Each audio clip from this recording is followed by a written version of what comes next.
Hey there, welcome to Potato Ramen. Today, I'm talking about the 90s movie, The Brave Little Toaster to the Rescue. So, viewers, I'll ask you, what is your favorite childhood movie?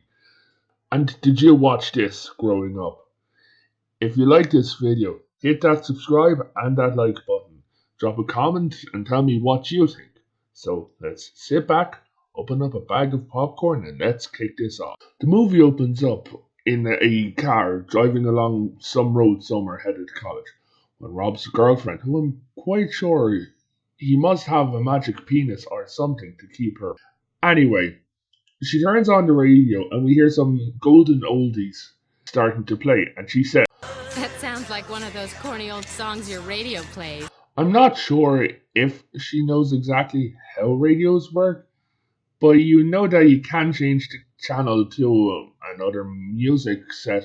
Christ, I think I know why she's with him. She's probably don't know that you can actually choose someone else to be with. So, we learned that today is an anniversary.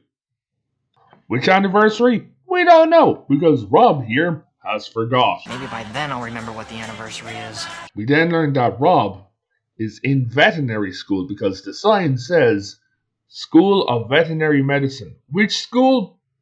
We don't know. I guess it'll have to be a mystery and we will have to look for clues throughout this video. A few minutes later, we see over in either an office or an apartment window that the radio is looking for Rob with his antennae. Yeah. Excuse me, pardon me, excuse me. Since when did radio's antenna have the ability to see something? I mean, it's not a camera. When we cut inside, we see these two giant eyes looking out at you from the darkness, to eat your soul. which turns out to be the brave little toaster and Rob's baby blanket. Did he bring his baby blanket not only to college, but then took it out of the dormitory and brought it over to the office? Like, the hell? Like, what the hell does his girlfriend see in him? Like, this man is a giant bloody baby or something. Christ. Anywho, moving on. Then see the lamp and the vacuum cleaner. The rest of the gang is getting excited because Master is back. Radio then informs us that the Master has a rattling red roadster. Now, I looked this up and it appears to be a 1950s P1800S convertible. So that's interesting. At least the car really exists. So yay! Since the Master is now headed over to the dormitory and the lamp is in the office, the lamp has to head back over to the dormitory in broad daylight. Guys, watch this scene.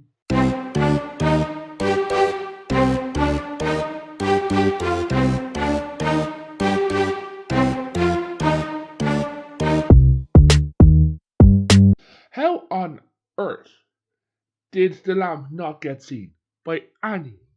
I mean, he's after passing a load of people, and people are looking at windows. Anywho, so then we see inside of Master's bedroom, where we see a computer with the weirdest keyboard setup that I have ever seen in my life. So then, the lamp removes its face and turns back into an ordinary lamp, which it actually does kind of make sense.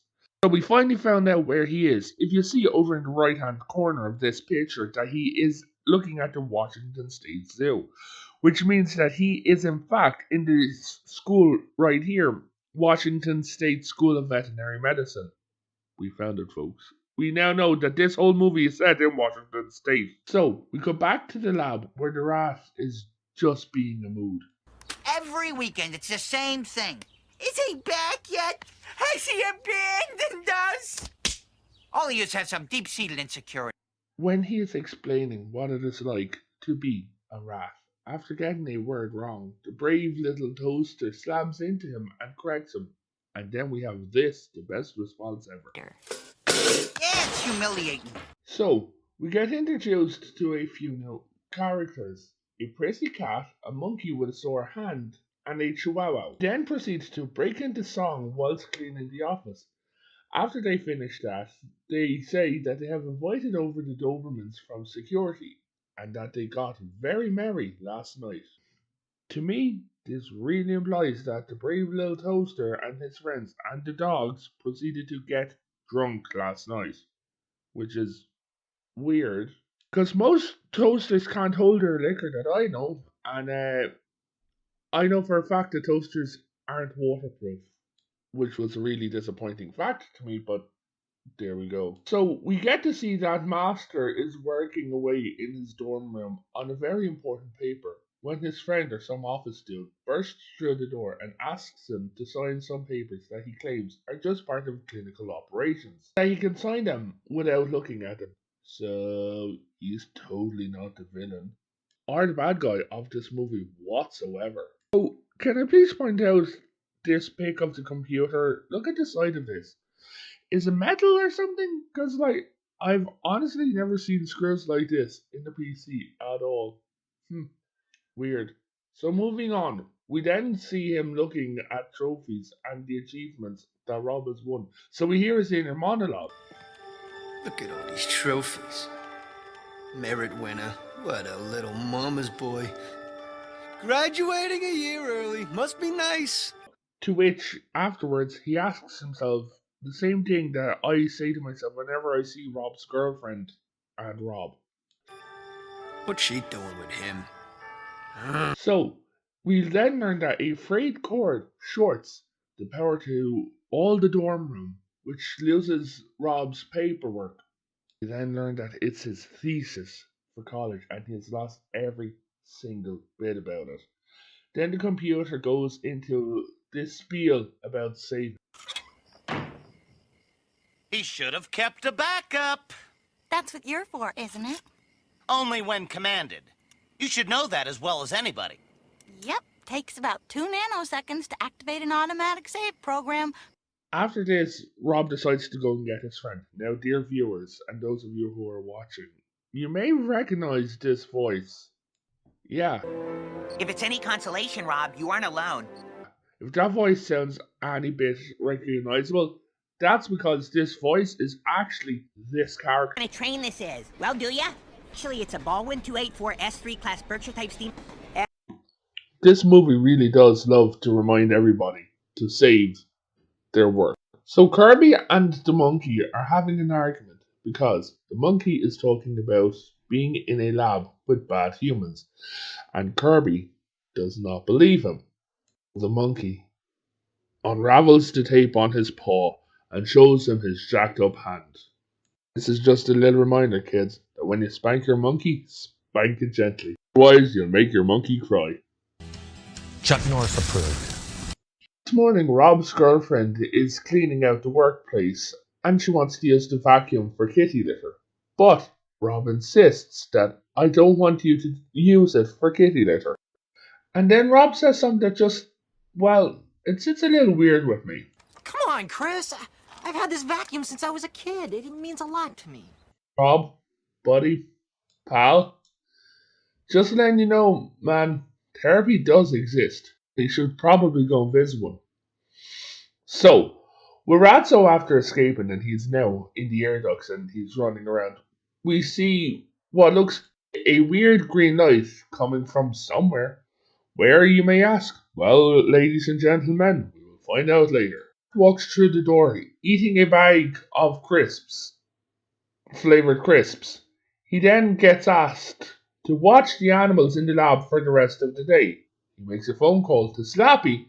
After he hangs up, he signs into the computer where he begins to sign an animal transfer forms for shipping crates and things like that. That night, the lamp escapes the house in reverse of the scene that we saw earlier on. That Master is in trouble. They all decide that they need to try to find help on the computer. But they realize that they have no idea at all how a computer works. Well, Monkey says, let me do it because monkey see, monkey do. Then it proceeds to break into a song about being on the internet.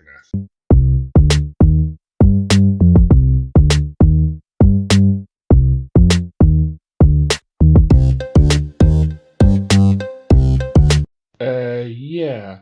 Are those mainframes meant to be topless? Because these kind of definitely look like boobs. So, yeah. Anyway, while Ratso is scurrying around in the air duct, we see that there's an ominous green light. And when we see that it is an old computer underneath a dust sheet who sneezes, and well, this happens.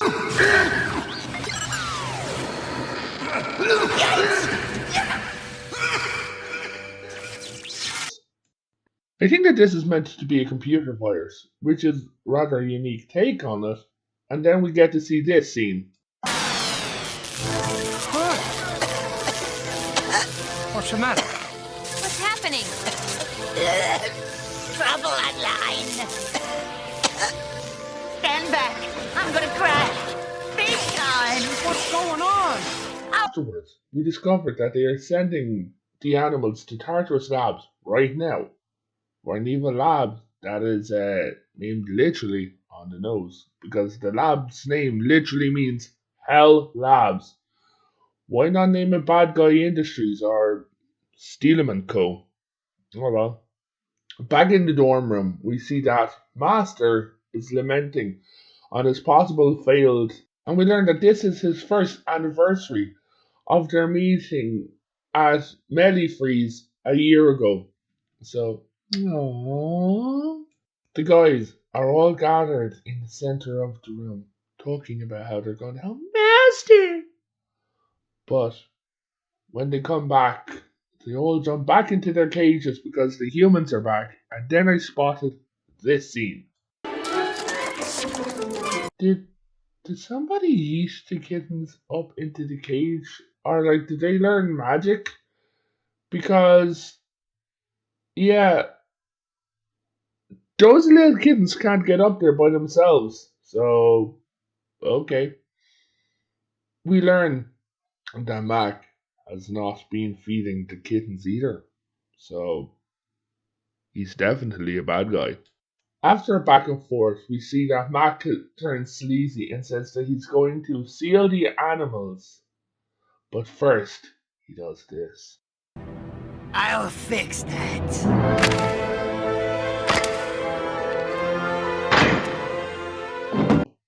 We then get to see that Mac is preparing to sell the animals. And the gang of brave appliances, never thought I'd say that, are racing off to find help. We see in the basement that there is something going on. And we see a box that, well, the name of it gave me the giggles. So down in the basement, we see that there is a weird green light, which is actually a 1950s reel-to-reel computer. We learned that he is down in the basement since the invention of the transistor. And then they ask, "Why are you sick?" He says, "I have a computer virus," and he breaks into song. Which I wish I could show you, but, copyright. So after the song, we learn that he's the one who's been trying to learn the human known as Rob. And Blanky says that's our master. Because he's not PC compatible. I'm going to let him explain for himself. Compatible, you see, and when I was trying to interface with his hard drive unit, well, disaster! I don't know what you're talking about. So, Radio and Ratso go looking to see can they find a bulb. They look in a few empty boxes, but to no avail. But then, they find one bulb. Back at the computer, the two of them are having an argument about who will get to install the bulb first. When sadly, it flies out of their hand and smashes with the impending loss of their only hope for saving Rob's thesis and her animal friends. Radio bravely sacrifices himself and he slides the bulb along because Mac is in the process of shipping all the animals to Tartarus Labs. The new bulb, Wittgenstein's powers back up fully and destroys the virus that is inside him. And he is back to working order, fully and completely. Now repaired, we see that the animals are gone. So the computer does what the computer does best. And magic! The computer's gotta do!